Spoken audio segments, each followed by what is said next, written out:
Right. కెనడాలో job చేస్తున్న వ్యక్తి బెంగుళూరు వచ్చాడు. బెంగుళూరు వచ్చి బెంగుళూరులో తన చిన్నప్పటి స్నేహితురాలైన షాజియాతో అయితే నివాసం ఉంటున్నారు. ఇద్దరు కూడా సహజీవనం చేస్తూ ఉన్నారు.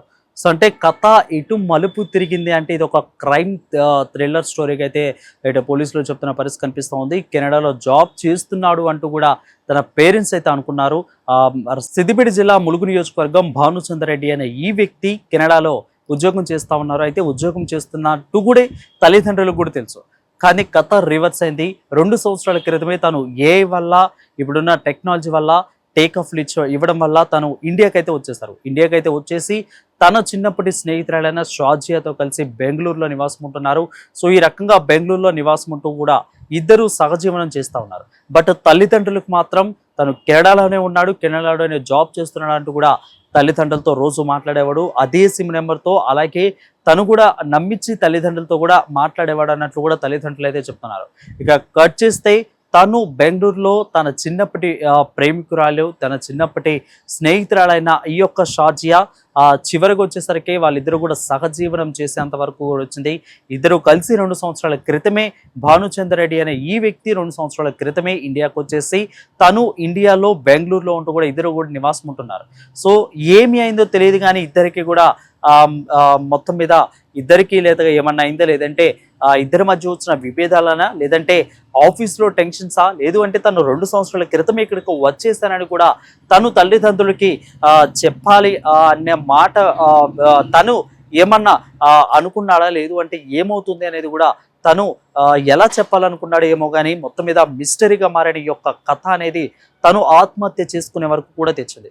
తను ఇంట్లో బలవన్నానికి పాల్పడ్డాడు. తను ఆత్మహత్య చేసుకున్న తర్వాత ఒక్కసారిగా యథామావులుగానే తను సహజీవనం చేస్తున్న షాజీ అనే వ్యక్తి తన ప్రేయస్రాలు ఎప్పుడు కూడా ఆఫీస్కి వెళ్ళి వచ్చింది. అదే రీతిలో ఆఫీస్కి వెళ్ళి వచ్చి డోర్ నాక్ చేస్తే తీయలేదు.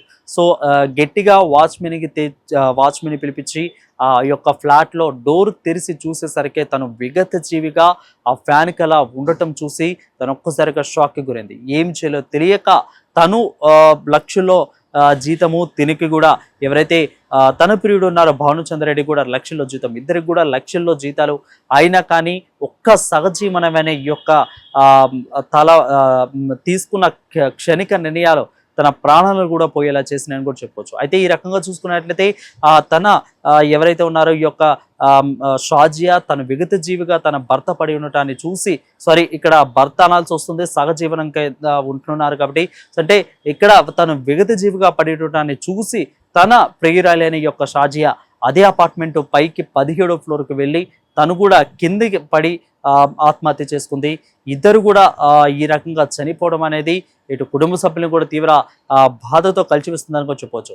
అయితే కెనడాలో ఉంటున్నాడు తన బాబు అనుకున్న ఈ యొక్క తల్లిదండ్రులకి ఇండియా నుంచి, బెంగళూరు నుంచి కాల్ రావడము, తన కుమారుడు ఇక్కడ 2 సంవత్సరాల నుంచి ఉంటున్నాడని కాల్ రావడము, అదే పనిగా తన కుమారుడు ఇప్పుడు ప్రాణాలతో లేడు, ప్రాణాలు కోల్పోయాడు, ఆత్మహత్య చేసుకున్నాడని ఈ రకంగా తల్లిదండ్రులకు తెలియడం అనేది ఒక బాధ కలిగించే విషయం. తన తల్లిదండ్రులు గుండె రోదన మిన్నంటే వరకు కూడా చేసింది ఈ యొక్క బాధ అని కూడా చెప్పుకోవచ్చు. తల్లిదండ్రులు అక్కడికి వెళ్ళి చూడగా తను విగత జీవిగా ఉన్న కుమారుడిని చూసి తల్లిదండ్రుల రోదనలు కూడా మిన్నంటాయని చెప్పుకోవచ్చు. అంటే ఇక్కడ మనము ఇక్కడ పోలీసులు కూడా చెప్తున్నది సహజీవనము అనేది ఏ విధంగా దారితీస్తూ ఉంది. ఈ యొక్క సహజీవనం అనే మాట, చేసే పనులు అనేది కూడా తమ ఆఖరి వరకు కూడా ఎంతో సుఖ సంతోషాలతో ఉండాల్సిన జీవితాలు ఈ యొక్క సహజీవనం అనే పేరుతో తొందరగా తమ కాలాన్ని వాళ్ళే ముగించుకుంటున్నారు అనేది కూడా ఇక్కడ తెలుసుకోవాలంటూ కూడా పోలీసులు చెప్తున్న పరిస్థితి కనిపిస్తుంది. సో ఏదేమైనా కానీ 2 సంవత్సరాల క్రితమే ఇండియాకి వచ్చి తన తల్లిదండ్రులకు చెప్పపోవడము, ఇటు తన చిన్నప్పుడు ప్రియురాలతో సహజీవనం చేయడము, తను ఆత్మహత్య చేసుకోవడం వెనక ఏదో మిస్టరీ ఉందంటూ కూడా ఇటు కుటుంబ సభ్యులు అయితే ఆరోపిస్తున్నారు. సో చూద్దామైకి దీని మీద పోలీసులు పూర్తి ఇన్వెస్టిగేషన్ చేస్తే మనకి వివరాలు కూడా తెలియాల్సి ఉంది. కెమెరామన్ సతీష్తో ఆంధ్రప్రభ నుంచి వరుణ్, హైదరాబాద్.